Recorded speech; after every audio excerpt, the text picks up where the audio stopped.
Hello everyone, आप सभी का फिर से स्वागत है। यह घटना चक्र पॉलिटी का डिस्कशन है। हमारा टॉपिक चल रहा है स्थानीय स्वशासन। तो चलिए स्टार्ट करते हैं, शेष बचे हुए प्रश्नों को कवर करते हैं। क्वेश्चन नंबर 105 है, निम्नलिखित में से किस कमेटी या आयोग ने न्याय पंचायत बनाने की सिफारिश की थी? निम्नलिखित में से किस कमेटी या आयोग ने न्याय पंचायत बनाने की सिफारिश की थी? इसका सही जवाब है अशोक मेहता कमेटी ने। ठीक है, बी ऑप्शन। क्वेश्चन नंबर 106 है, पंचायती राज को संवैधानिक स्थिति प्रदान करने की संस्तुति निम्न में से किस कमेटी के द्वारा की गई थी? पंचायती राज को संवैधानिक स्थिति प्रदान करने की संस्तुति निम्न में से किस कमेटी के द्वारा की गई थी? इसका सही जवाब है एल.एम. सिंघवी कमेटी, यानी ए ऑप्शन। पंचायती राज को संवैधानिक स्थिति प्रदान करने की संस्तुति एल.एम. सिंघवी समिति 1986 के द्वारा की गई थी। साथ ही सिंघवी समिति ने पंचायत चुनावों को गैर दलीय आधार पर कराने की भी अनुशंसा की थी। क्वेश्चन नंबर 107 है, पंचायती राज संस्थाओं को संवैधानिक मान्यता प्रदान करने की अनुशंसा करने वाली समिति का नाम क्या था? पंचायती राज संस्थाओं को संवैधानिक मान्यता प्रदान करने की अनुशंसा करने वाली समिति का नाम था एल.एम. सिंघवी समिति। C option is right option. Question number 108 है, हमारे संविधान के किस भाग में 3 सोपानों में पंचायतें बनाने की परिकल्पना की गई थी? हमारे संविधान के किस भाग में 3 सोपानों में पंचायतें बनाने की परिकल्पना की गई थी? इसका सही जवाब है भाग 9 में, ए ऑप्शन।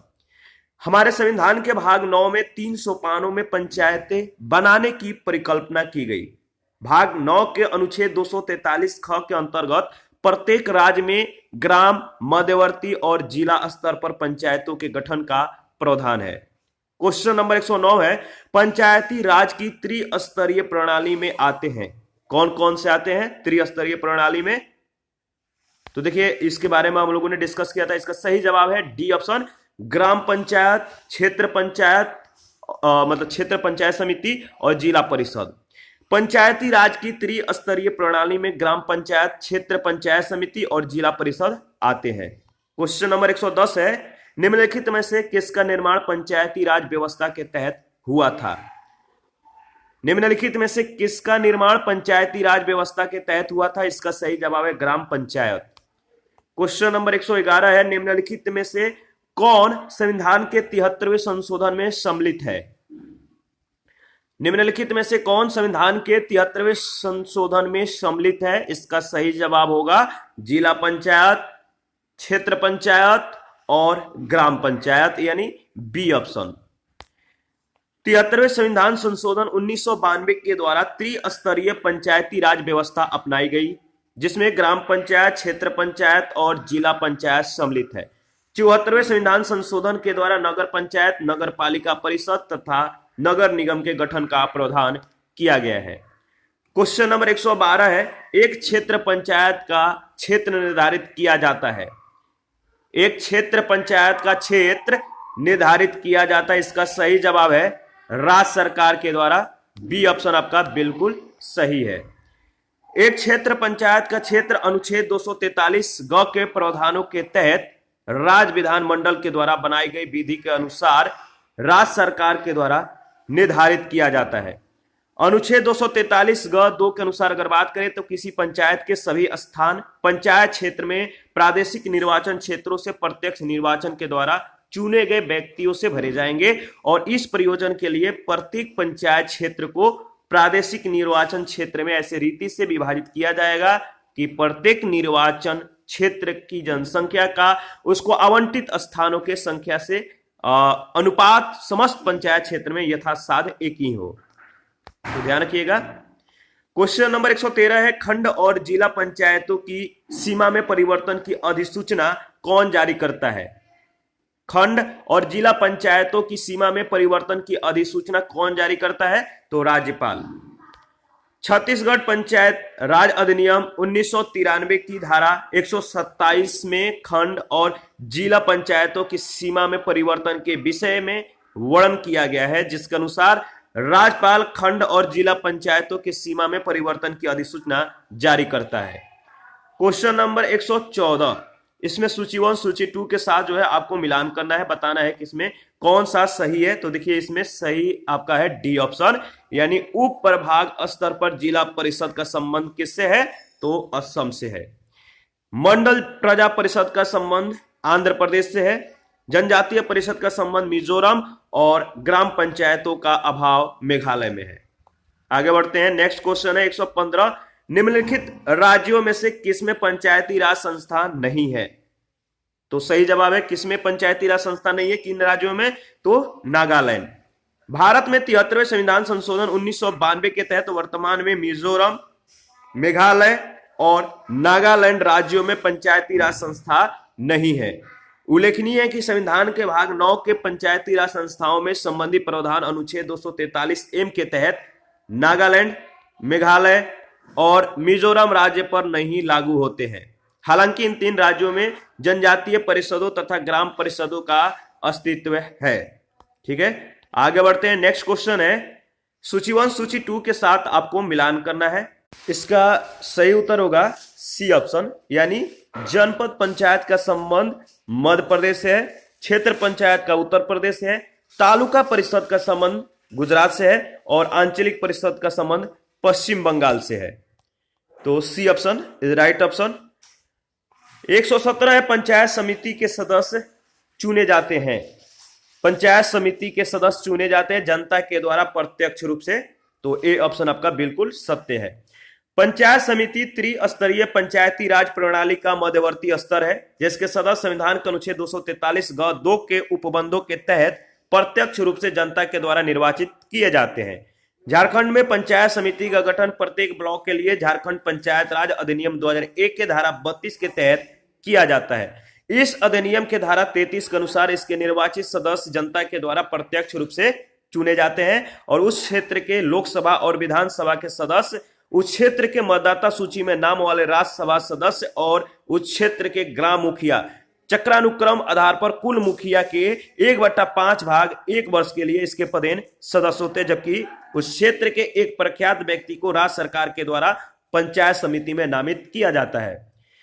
नेक्स्ट है 118, पंचायत समिति के सदस्य जो होते हैं किस तरह से चुने जाते हैं। तो पंचायत समिति के सदस्य आपको मालूम है किस तरह से निर्वाचित किए जाते हैं, तो प्रत्यक्ष रूप से जनता के द्वारा।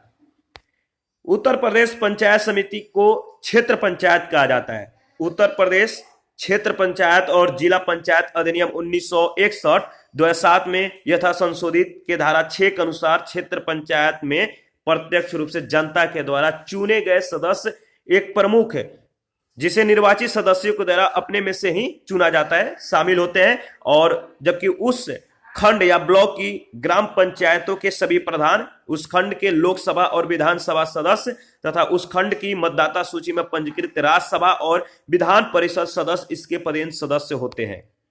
119 है, पंचायती राज प्रणाली में पंचायत समिति गठित होती है। पंचायती राज प्रणाली में पंचायत समिति गठित होती है खंड स्तर पर। 120 है, ब्लॉक स्तर पर पंचायत समिति है। ब्लॉक स्तर पर पंचायत समिति है। प्रशासनिक प्राधिकरण, ब्लॉक स्तर पर पंचायत समिति एक प्रशासनिक प्राधिकरण या प्रशासनिक प्राधिकारी के रूप में कार्य करती है। यह ग्राम पंचायत और जिला प्रशासन के मध्य संपर्क स्थापित करती है। 121 है, भारत में ब्लॉक स्तर पर बनी पंचायत समिति केवल है। बताइए, ब्लॉक स्तर पर बनी पंचायत समिति किस प्रकार की है, तो प्रशासनिक प्राधिकारी, D option. Question number 122, Uttar Pradesh में जिला पंचायत का अध्यक्ष निर्वाचित होता है। तो 4 ऑप्शन है।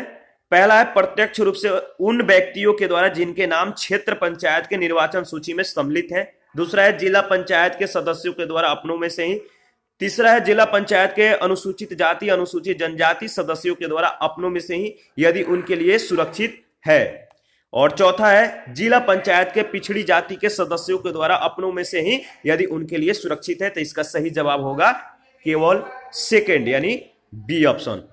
उस प्रदेश क्षेत्र पंचायत तथा जिला पंचायत अधिनियम 1961 की धारा 19 के अंतर्गत प्रत्येक जिला पंचायत के निर्वाचित सदस्यों के द्वारा अपनों में से ही एक अध्यक्ष को चुना जाता है। हालांकि धारा 19 क के अनुसार राज्य में जिला पंचायतों के अध्यक्षों के पद अनुसूचित जातियों, अनुसूचित जनजातियों और पिछड़ा वर्गों के लिए चक्रानुक्रम में आरक्षित रहेंगे, परंतु इनके चयन में सभी निर्वाचित सदस्य भाग लेते हैं। 123 है, यदि जिला पंचायत का अध्यक्ष निलंबित हो जाए तो क्या होगा? यदि जिला पंचायत का अध्यक्ष निलंबित हो जाए तो क्या होगा?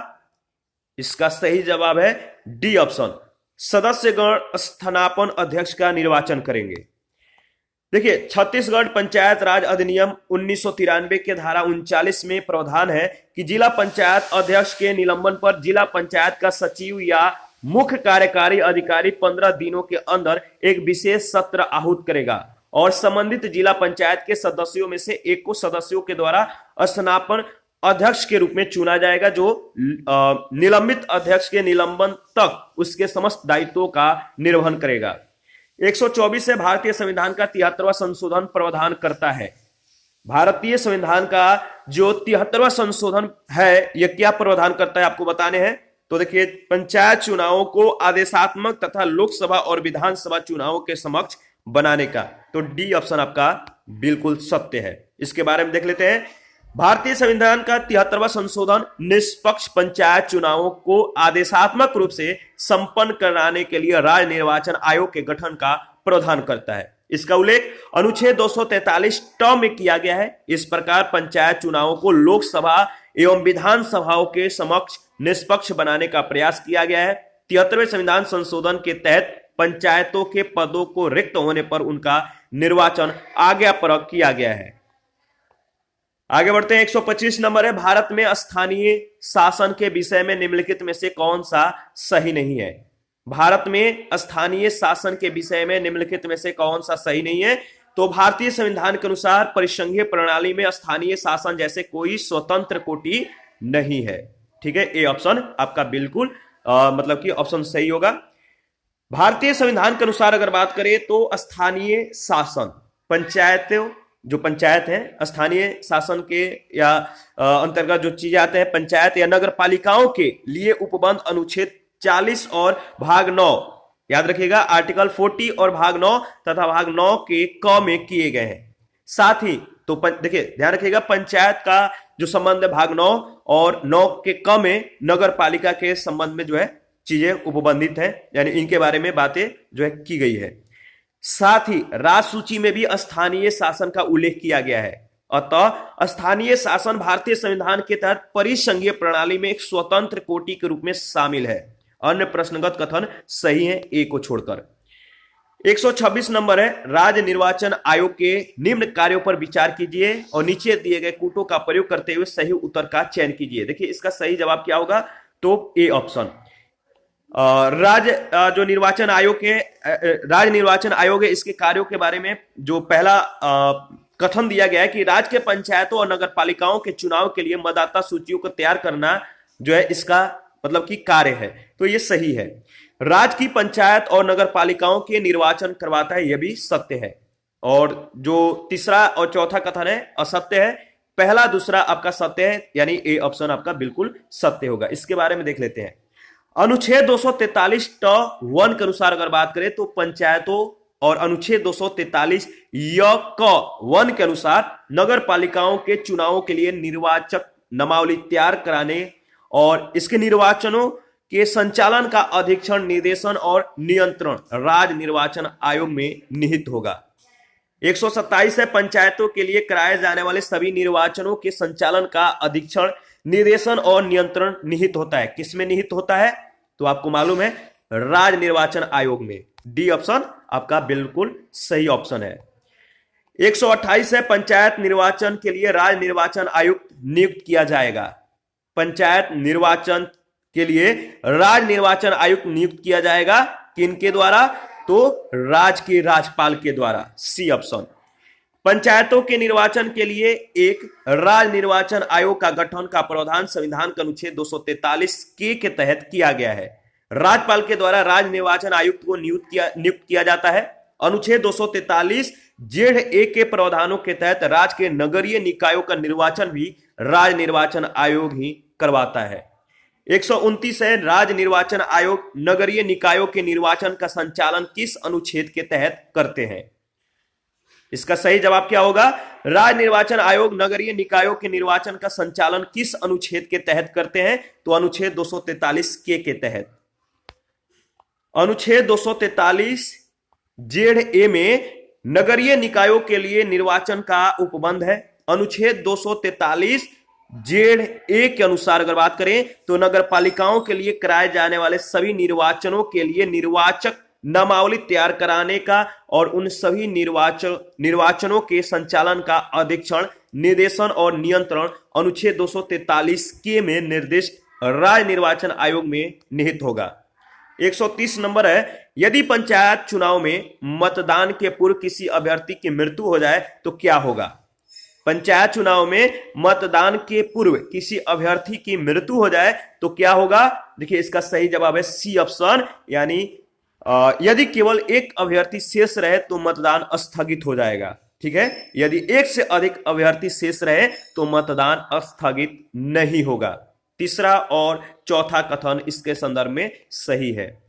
छत्तीसगढ़ पंचायत निर्वाचन नियम 1995 के धारा 46 के अनुसार अगर बात करें तो मतदान शुरू होने से पहले चुनाव लड़ने वाले उम्मीदवार की मृत्यु हो जाने पर यदि एक से अधिक अभ्यर्थी शेष रहे तो मतदान स्थगित नहीं किया जाएगा, परंतु किसी भी सीट के लिए चुनाव लड़ने वाला एक ही उम्मीदवार शेष रह जाने पर उस सीट के लिए मतदान स्थगित कर दिया जाएगा और इसी के साथ उस सीट पर चुनाव के लिए नए सिरे से कार्यवाही शुरू की जाएगी। क्वेश्चन नंबर 131 है, पंचायत चुनाव के विषय में सही क्या है? पंचायत चुनाव के विषय में सही क्या है? देखिए इसके बारे में हम लोग डिस्कस करेंगे। वैसे इसका सही जवाब है ए ऑप्शन। ठीक है, पहला, दूसरा, तीसरा, चौथा, पांचवा और छठा, यानी छठा तक जो है इसके संदर्भ में सही होगा। छत्तीसगढ़ पंचायत निर्वाचन नियम 1995 के अनुसार राज्य निर्वाचन आयोग पंचायत चुनाव के संचालन के राज्य सरकार के परामर्श से प्रत्येक जिले के लिए एक जिला निर्वाचन अधिकारी और आवश्यकता अनुसार एक या एक से अधिक उप जिला निर्वाचन अधिकारियों को नियुक्त करेगा। जिला निर्वाचन अधिकारी जिला पंचायत चुनाव के लिए पदेन रिटर्निंग मतलब कि ऑफिसर भी होगा और राज्य निर्वाचन आयोग या उसके प्राधिकारी से जिला निर्वाचन अधिकारी राज्य सरकार के एक अधिकारी को रिटर्निंग अधिकारी नियुक्त करेगा जो नायब तहसीलदार के पद से नीचे का नहीं होगा और जो जिला पंचायत चुनाव के अतिरिक्त अन्य पंचायतों की खाली सीटों को भरने के लिए चुनाव के लिए रिटर्निंग अधिकारी होगा। साथ ही राज्य निर्वाचन आयोग या उसके प्राधिकारी से जिला निर्वाचन अधिकारी रिटर्निंग अधिकारी की उसके कार्यों के निष्पादन में सहायता के लिए एक या अधिक व्यक्तियों को सहायक रिटर्निंग अधिकारी नियुक्त कर सकता है। देखिए इसमें जो कथन दिए गए थे जो पंचायत चुनाव के विषय में कि पहला जो है एक जिला निर्वाचन अधिकारी होता है। ठीक है, यह भी सही है। एक या अधिक रिटर्निंग अधिकारी भी होते हैं, यह भी सही है। रिटर्निंग अधिकारी की नियुक्ति राज्य निर्वाचन आयोग करता है, यह भी सही है। रिटर्निंग अधिकारी की नियुक्ति आयोग की सहमति से जिला निर्वाचन अधिकारी कर सकता है, यह भी सही है। नायब तहसीलदार जनपद पंचायत के लिए रिटर्निंग अधिकारी हो सकता है और नायब तहसीलदार ग्राम पंचायत के लिए रिटर्निंग अधिकारी हो सकता है। ठीक है, तो पहला, दूसरा, तीसरा, चौथा और पांचवा, छठा जो इसके संदर्भ में दिया गया है पंचायत चुनाव के संदर्भ में बिल्कुल सही है। आगे बढ़ते हैं। नेक्स्ट है 132। एक व्यक्ति पंचायत का चुनाव लड़ सकता है यदि उसने कितना वर्ष पूर्ण कर लिया है, यानी पंचायत चुनाव लड़ने के लिए कितने वर्ष होना आवश्यक है। भारतीय संविधान के अनुच्छेद 243(1) के अनुसार अगर बात करें तो कोई व्यक्ति पंचायत चुनाव लड़ सकता है यदि उसका उम्र 21 वर्ष की मतलब की हो चुकी है। तो 21 वर्ष वाले जो भी व्यक्ति हैं वो पंचायत का चुनाव लड़ सकते हैं। तो सी ऑप्शन आपका बिल्कुल सही है। क्वेश्चन नंबर 133 है, निम्नलिखित कथनों पर विचार कीजिए। पहला है, किसी भी व्यक्ति के लिए पंचायत का सदस्य बनने के लिए न्यूनतम निर्धारित आयु 25 वर्ष है। देखिए जस्ट कुछ ही सेकंड पहले हम लोगों ने इसके बारे में बात किया है, तो पहला जो कथन है आपका गलत है। ठीक है, दूसरा कथन जो है इसमें दिया गया है कि पंचायत के समय पूर्व भंग होने के पश्चात पुनर्गठित पंचायत केवल अवशिष्ट समय के लिए ही जारी रहती है। तो आपका दूसरा कथन सत्य है। भारतीय संविधान के अनुच्छेद 243(च) के अनुसार किसी व्यक्ति के लिए पंचायत सदस्य बनने की न्यूनतम आयु 21 वर्ष है। वहीं अनुच्छेद 243 अंग के खंड 4 के अनुसार किसी पंचायत की अवधि की समाप्ति के पूर्व उस पंचायत के विघटन पर गठित की गई कोई पंचायत उस अवधि के केवल शेष भाग के लिए बनी रहेगी जिसके लिए विघटित पंचायत बनी रहती यदि वह विघटित नहीं की जाती। 134 है, वह कॉलेज का विद्यार्थी अपने नगर की नगर परिषद में चुने जाने का इच्छुक है, उसके नामांकन की वैधता अन्य शर्तों के साथ साथ इस महत्वपूर्ण शर्त पर निर्भर होगी कि उसका नाम मतदाता सूची में सम्मिलित हो। सी ऑप्शन आपका बिल्कुल सही है। नगर परिषद में चुने जाने के लिए वह तभी योग्य होगा जब उसका नाम मतदाता सूची में सम्मिलित हो। 135 है, निम्नलिखित में से कौन पंचायतों की वित्तीय स्थिति का पुनर्विलोकन करने के लिए वित्त आयोग का गठन करता है। निम्नलिखित में से कौन पंचायतों की वित्तीय स्थिति का पुनर्विलोकन करने के लिए वित्त आयोग का गठन करता है। इसका सही जवाब होगा संबंधित राज्य का राज्यपाल। C option is right option. भारतीय संविधान के अनुच्छेद 243 झ के अनुसार राज्य का राज्यपाल 73वां संविधान संशोधन अधिनियम 1992 के प्रारंभ से 1 वर्ष के भीतर यथाशीघ्र और तत्पश्चात प्रत्येक 5 वर्ष के समाप्ति पर वित्त आयोग का गठन करेगा जो पंचायतों की वित्तीय स्थिति का पुनर्विलोकन करेगा। अनुच्छेद 243 वाई के तहत यही वित्त आयोग नगर पालिकाओं की वित्तीय स्थिति का भी पुनर्विलोकन करता है। 136 है, निम्नलिखित में से कौन सा राज्य सरकार तथा स्थानीय शासन के बीच राजस्व बंटवारे के लिए उत्तरदायी है। आपको मालूम है इसका सही जवाब क्या होगा। मुख्यमंत्री, राज्यपाल, राज्य वित्त आयोग या उपयुक्त में से कोई नहीं, तो इसका सही जवाब होगा राज्य वित्त आयोग। देखिए संविधान का अनुच्छेद 243 झ या आई के तहत राज्यपाल के द्वारा गठित राज्य वित्त आयोग जो है राज्य सरकार तथा स्थानीय शासन के बीच राजस्व बंटवारे के लिए मार्गदर्शक सिद्धांत सुझाने के लिए उत्तरदायी है। यह वित्त आयोग अनुच्छेद 243 झ के तहत पंचायतों और अनुच्छेद 243 म के तहत नगर पालिकाओं की वित्तीय स्थिति का पुनर्विलोकन कर राज्य सरकार और इनके बीच राजस्व के बंटवारे के लिए अपनी अनुशंसाएं राज्यपाल को प्रस्तुत करता है। साथ ही यह राज्य के द्वारा पंचायतों और नगर पालिकाओं की समुद्दिष्ट किए जाने वाले या उनके द्वारा विनियोजित हो सकने वाले करों, शुल्कों, पथ करों और फीसों के निर्धारण के संदर्भ में भी अपनी संस्तुतियां राज्यपाल को देता है। इसका गठन राज्यपाल के द्वारा प्रत्येक 5 वर्ष पर किया जाता है। 137 है, राज्य वित्त आयोग का गठन भारतीय संविधान के अंतर्गत किया जाता है। किस अनुच्छेद के अनुसार राज्य वित्त आयोग का गठन भारतीय संविधान के किस अनुच्छेद के अंतर्गत किया जाता है। तो अनुच्छेद 243 आई के अनुसार, यानी आपका बी ऑप्शन सही ऑप्शन है। 138 है, निम्नलिखित में से कौन सा एक प्राधिकरण किसी राज्य के राज्यपाल को उस विशेष राज्य की पंचायतों के द्वारा विनियोजित हो सकने वाले करों और शुल्कों के निर्धारण के सिद्धांत के विषय में संस्तुति करता है। इसका सही जवाब होगा क्या होगा, तो राज्य वित्त आयोग।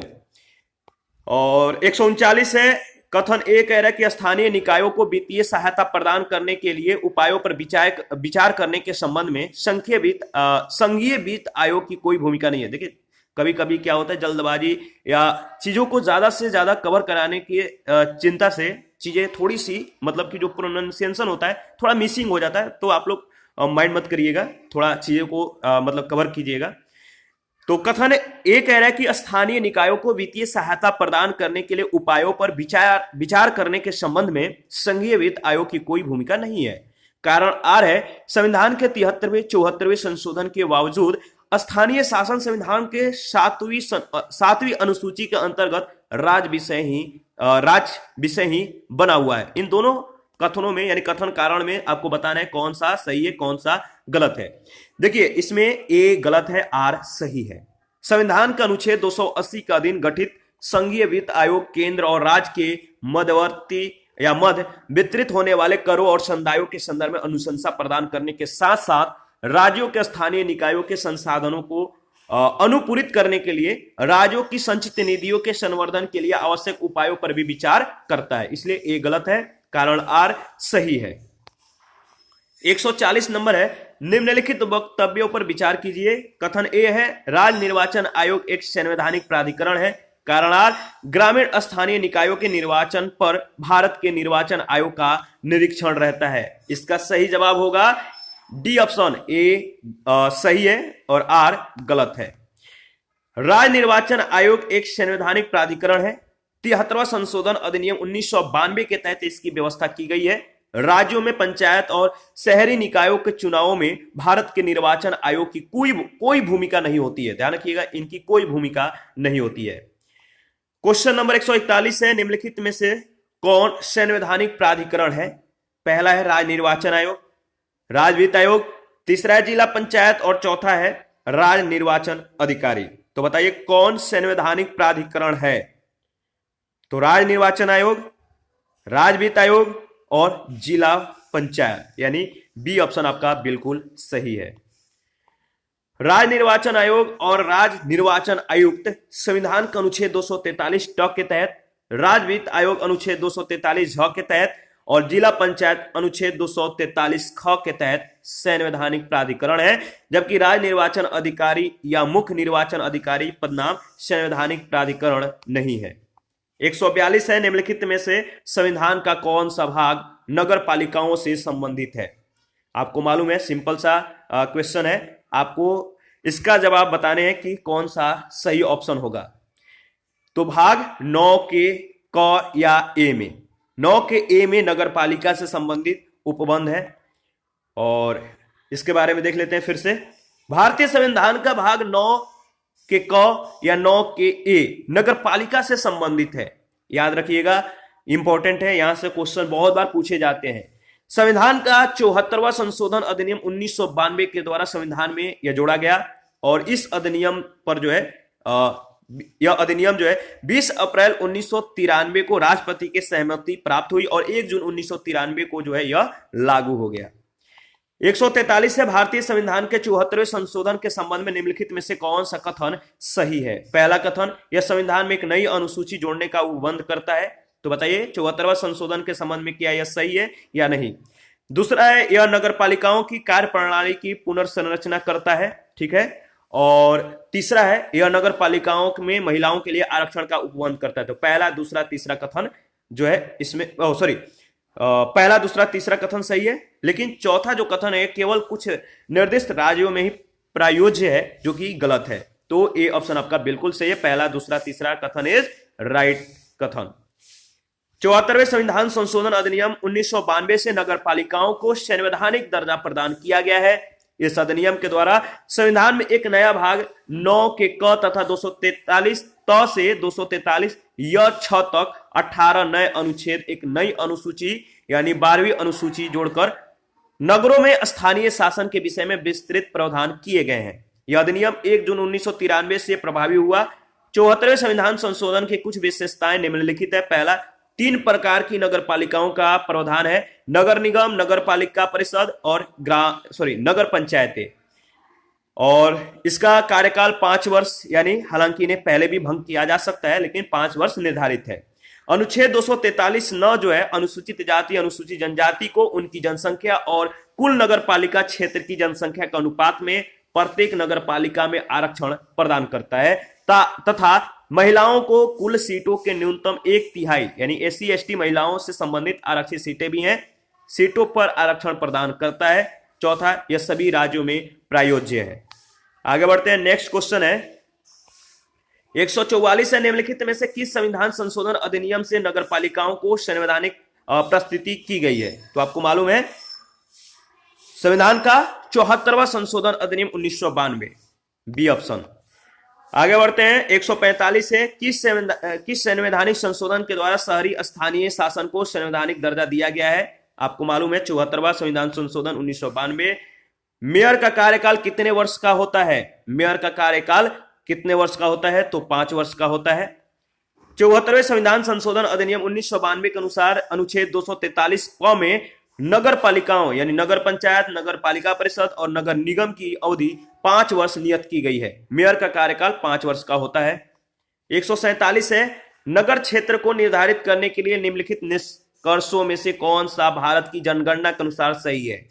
तो नगर क्षेत्र को निर्धारित करने के लिए निम्नलिखित निष्कर्षों में से कौन सा भारत की जनगणना के अनुसार सही नहीं है? सही नहीं है बताना है आपको, ध्यान रखिएगा। तो इसमें सही नहीं है, क्या सही नहीं है? तो देखिए इसमें सी ऑप्शन सही नहीं है, जिसकी कम से कम 60% पुरुष जनसंख्या अकृषीय कार्यों में लगी हो, यह सही नहीं है। सी ऑप्शन इज रॉन्ग, मतलब सी स्टेटमेंट रॉन्ग है, बट ऑप्शन सही है। भारत के जनगणना के अनुसार ऐसे सभी स्थान जहां नगर पालिका, नगर निगम, छावनी बोर्ड या अधिसूचित नगर क्षेत्र समिति आदि शामिल हो, नगरीय क्षेत्र के अंतर्गत आते हैं, जो निम्नलिखित सभी 3 शर्तों एक साथ पूरी करते हो। न्यूनतम जनसंख्या 5000 हो, कार्यशील पुरुषों का न्यूनतम 75% यानी नॉन एग्रीकल्चर कार्यों में संलग्न हो, 75% गैर कृषि कार्यों में संलग्न हो, जनसंख्या घनत्व कम से कम 400 व्यक्ति प्रति वर्ग किलोमीटर हो। 148 है, यदि पंचायत और छावनी बोर्ड के मध्य विवाद हो तो अंतिम निर्णय कौन लेगा। छावनी बोर्ड और पंचायत के मध्य विवाद हो जाए तो अंतिम निर्णय कौन लेगा, तो राज्य सरकार केंद्र सरकार के अनुमोदन के अधीन। ठीक है, ध्यान रखिएगा। छत्तीसगढ़ नगर पालिका परिषद अधिनियम 1961 के धारा 79(2) के अंतर्गत पंचायत और छावनी बोर्ड के मध्य विवाद की स्थिति में अंतिम निर्णय के संबंध में वर्णन किया गया है, जिसके अनुसार यदि पंचायत और छावनी बोर्ड के मध्य विवाद हो जाए तो अंतिम निर्णय राज्य सरकार केंद्र सरकार के अनुमोदन का अधीन करेगी। 149 के सिराज में नगर पालिका का सीमा क्षेत्र अधिसूचित करने के लिए निम्नलिखित में से कौन जो है सक्षम है। इसका सही जवाब होगा संबंधित राज्य का राज्यपाल। 150 है, नगर पालिका परिषद का चुनाव लड़ने के लिए अर्हता क्या है। नगर पालिका परिषद का चुनाव लड़ने के लिए जो अर्हता है वो क्या है।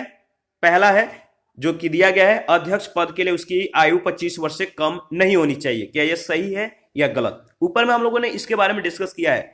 दूसरा है, पार्षद के लिए उसकी आयु 21 वर्ष से कम नहीं होनी चाहिए, जिसका नाम मतदाता सूची में है, चुनाव लड़ सकता है।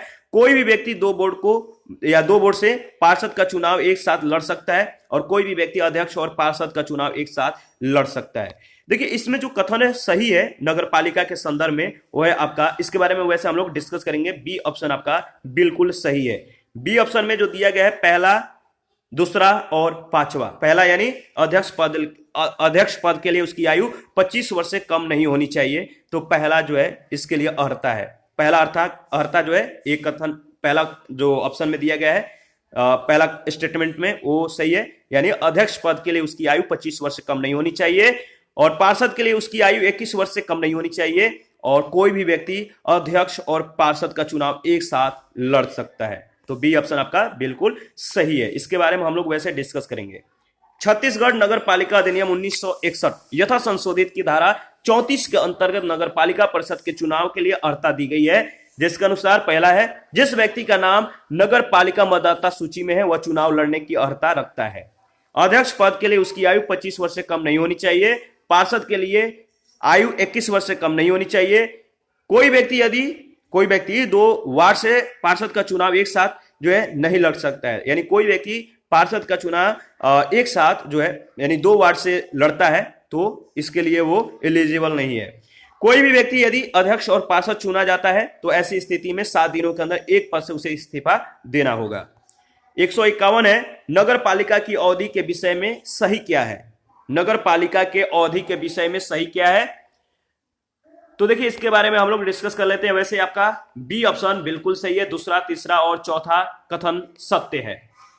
संविधान का अनुच्छेद 243U तथा छत्तीसगढ़ परिषद अधिनियम 1961 के धारा 36 के अनुसार नगर पालिका की अवधि की गणना प्रथम बैठक के तिथि से की जाती है तथा नगर पालिका की अवधि 5 वर्ष की होती है, और किसी नगर पालिका की अवधि की समाप्ति के पूर्व उस नगर पालिका के विघटन पर गठित की गई कोई नगर पालिका उस विधि के केवल शेष भाग के लिए ही गठित की जाती है। इस प्रकार यदि नगर पालिका 2 वर्ष में विघटित कर दी गई तो नई नगर पालिका 3 वर्ष के लिए गठित की जाएगी। आगे बढ़ते हैं। 152 है, नगर पालिका परिषद के अध्यक्ष के प्रत्यावर्तन के विषय में सही क्या है। तो देखिए इसके बारे में हम लोग पूरी तरह से डिस्कस कर लेते हैं।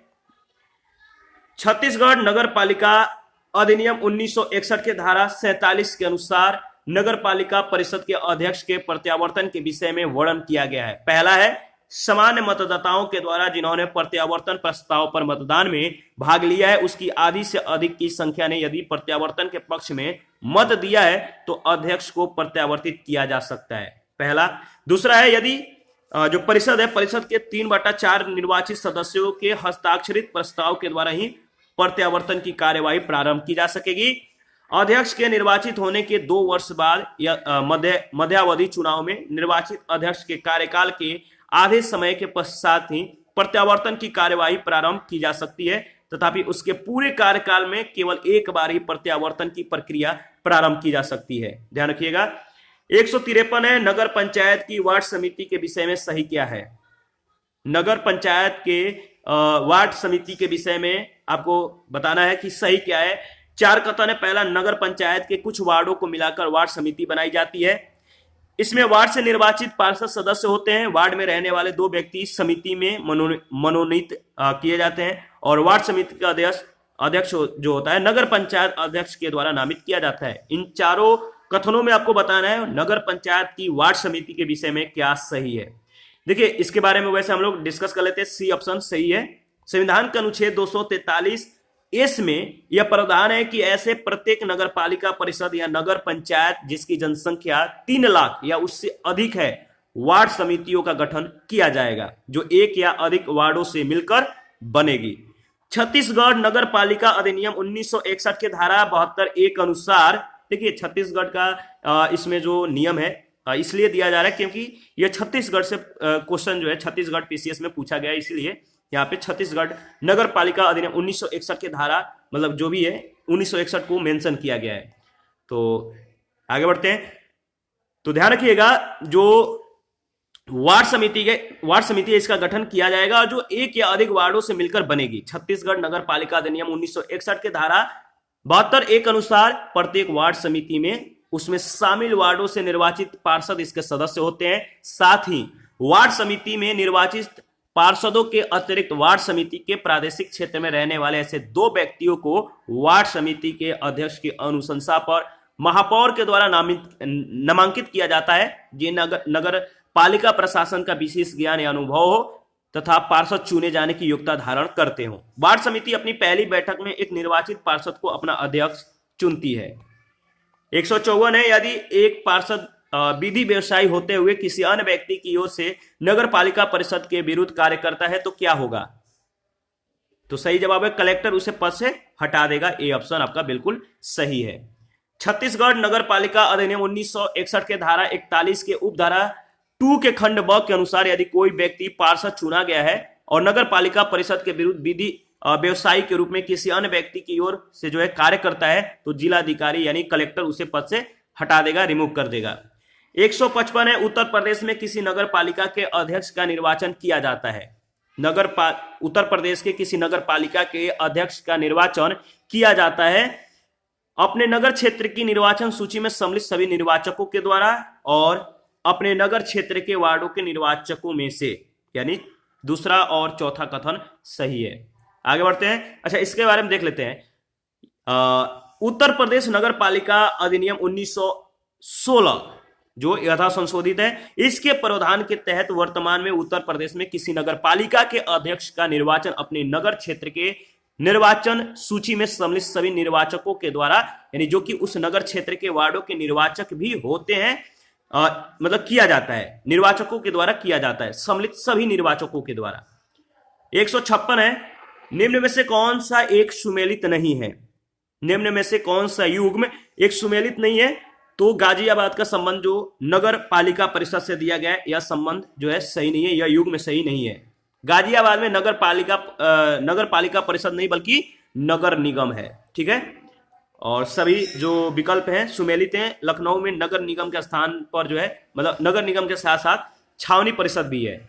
157 है, 73वें और 74वें संशोधन निम्न में से किन के सृजन के लिए उत्तरदायी है। तो 73वें 74वें संशोधन आपको मालूम है पंचायती राज और किसके लिए क्या पूछा गया है। संविधान के 73वें 74वें संशोधन निम्न में से किन के सृजन के लिए उत्तरदायी है।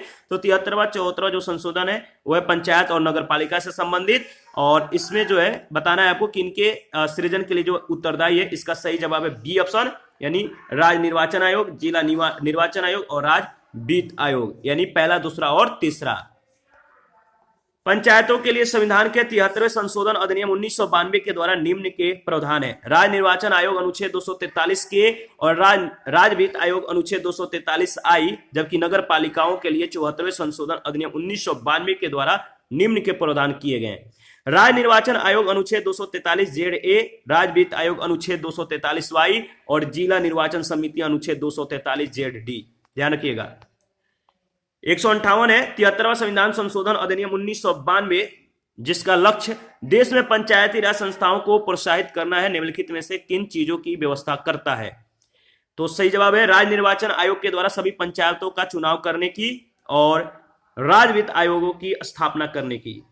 यानी दूसरा तीसरा जो कथन है इन चीजों की यह व्यवस्था करता है, तो आपका सी ऑप्शन बिल्कुल सही है। देश में पंचायती राज संस्थाओं को प्रोत्साहित करने के उद्देश्य से लागू संविधान यानी 73वां संशोधन अधिनियम 1992 के तहत संविधान में अनुच्छेद 243 से लेकर 243 ओ तक पंचायतों के संबंध में व्यवस्था की गई है। अनुच्छेद 243 के अंतर्गत राज्य निर्वाचन आयोग के द्वारा सभी पंचायतों का चुनाव करने की तथा अनुच्छेद 243 आई के तहत राज्य वित्त आयोग की स्थापना करने संबंधी व्यवस्थाएं हैं। जिला योजना समिति के गठन की व्यवस्था अनुच्छेद 243 जेड डी में है, जो कि संविधान का 74वां संशोधन अधिनियम 1992 से जोड़ा गया। 159 है जिला आयोजन समिति में निर्वाचित व पदेन सदस्य कितने होते हैं? तो आपको मालूम है 20 और 5। आगे बढ़ते हैं। 160 है भारतीय संविधान के कौन सा अनुच्छेद में जिला योजना समिति का गठन होता है? तो अनुच्छेद जेड 243 जेड डी में। और 161 है निम्नलिखित पंचायतों में से किसे या किन्हें उत्तर प्रदेश में जिला योजना में सम्मिलित किया जाता है? तो बताइए इसका सही जवाब क्या होगा? इसका सही जवाब है नगर पंचायत, ग्राम पंचायत और क्षेत्र पंचायत। ठीक है, और इसके बारे में देख लेते हैं। उत्तर प्रदेश जिला योजना समिति अधिनियम 1999 के अनुसार जिला योजना के अंतर्गत ऐसे विषय समाविष्ट होंगे जो यथास्थिति ग्रामीण क्षेत्रों के लिए संयुक्त प्रांत पंचायती राज अधिनियम 1947 और उत्तर प्रदेश क्षेत्र पंचायत तथा जिला पंचायत अधिनियम 1961 और नगरीय क्षेत्र के लिए उत्तर प्रदेश नगर पालिका अधिनियम 1916, उत्तर प्रदेश नगर निगम अधिनियम 1959 में प्रमाणित किए गए हैं। और इस प्रकार स्पष्ट है कि उपयुक्त तीनों विकल्प सही है। 162 नंबर है निम्नलिखित कथनों पर विचार कीजिए। भारत में महानगर योजना समिति पहला भारतीय संविधान के प्रावधानों के अंतर्गत गठित होती है। उस महानगरीय क्षेत्र के लिए विकास योजना प्रारूप तैयार करती है। उस महानगरीय क्षेत्र में सरकार की प्रायोजित योजनाओं को लागू करने का पूर्ण दायित्व जो है पूरा करती है। तो इसमें देखिए पहला दूसरा कथन सही है। भारतीय संविधान के प्रावधानों के अंतर्गत यह गठित होती है और उस महानगरीय क्षेत्र के लिए विकास योजना प्रारूप तैयार करती है। ठीक है, इसके बारे में देख लेते हैं। भारतीय संविधान का अनुच्छेद 243 जेड ई के तहत देश के प्रत्येक महानगर क्षेत्र के लिए विकास योजना का प्रारूप तैयार करने के लिए एक महानगर योजना समिति के गठन का प्रावधान किया गया है और इसका कार्य विकास योजना का प्रारूप तैयार कर संबंधित सरकार को भेजने तक सीमित है। क्वेश्चन नंबर 163 है निम्नलिखित में से कौन महात्मा गांधी राष्ट्रीय ग्रामीण रोजगार गारंटी अधिनियम के अंतर्गत लाभ प्राप्त करने का पात्र है? तो किसी भी परिवार के वयस्क सदस्य। राष्ट्रीय ग्रामीण रोजगार गारंटी अधिनियम अगस्त 2005 में संसद के द्वारा पारित हुआ था और इसे 5 सितंबर 2005 को राष्ट्रपति की स्वीकृति के पश्चात अधिसूचित किया गया था। इसे 2 फरवरी 2006 से लागू कर आंध्र प्रदेश के अनंतपुर जिले में इस योजना का प्रारंभ किया गया था। 2 अक्टूबर 2009 से इसका नामकरण महात्मा गांधी नरेगा कर दिया गया था। इस योजना का उद्देश्य प्रत्येक वित्त वर्ष के दौरान प्रत्येक ग्रामीण परिवार जिसके वयस्क सदस्य कार्य करने के इच्छुक हैं कम से कम 100 दिन के अकुशल अनस्किल्ड मैनुअल वर्क योजना की गारंटी उपलब्ध कराकर ग्रामीण क्षेत्रों में क्या करते हैं? आजीविका सुरक्षा को बढ़ाते हैं। नेक्स्ट क्वेश्चन है, क्वेश्चन नंबर है 164। महात्मा गांधी राष्ट्रीय ग्रामीण रोजगार गारंटी योजना में आयोजक बनाने, संपादन करने, क्रियान्वयन की जिम्मेदारी निम्न में से किसकी है? इसका सही जवाब है ग्राम पंचायत की। महात्मा गांधी राष्ट्रीय रोजगार गारंटी योजना में प्रत्येक ग्राम पंचायत ग्राम सभा के सिफारिशों पर विचार करने के पश्चात एक विकास योजना तैयार करेगी और मांग के अनुसार कार्यों के क्रियान्वयन और निष्पादन के लिए स्वयं उत्तरदायी होगी। 165 है निम्नलिखित में से कौन सा एक सामुदायिक विकास का पहला स्थापित कार्यक्रम है? तो राष्ट्रीय प्रसार सेवा। ध्यान रखिएगा, सामुदायिक विकास कार्यक्रम देश में पर्याप्त वृद्धि प्रदान करने के लिए 1952 में पायलट आधार पर शुरू किया गया था सामुदायिक विकास का पहला स्थापित कार्यक्रम राष्ट्रीय प्रसार सेवा, जो 1953 में शुरू किया गया था। भारत सरकार ने सामुदायिक विकास कार्यक्रम 1952, राष्ट्रीय प्रसार सेवा 1953 के कामकाज के जांच के लिए बलवंत राय मेहता समिति का गठन 1957 में किया था। और इसी के साथ आज का सेशन समाप्त होता है। नेक्स्ट सेशन में कुछ वर्गों के लिए विशेष उपबंध के बारे में हम लोग डिस्कस करेंगे। आप अपना प्रतिक्रिया जरूर दीजिए, आपके प्रतिक्रियाओं का हमें बेसब्री से इंतजार रहता है। किसी भी क्वेश्चन में, किसी भी टॉपिक में आपको डाउट हो तो आप हमें कमेंट कर सकते हैं, आपके प्रॉब्लम को सॉल्व किया जाएगा। तो आप अपना प्रतिक्रिया जरूर दीजिएगा। थैंक यू, मिलते हैं नेक्स्ट सेशन में।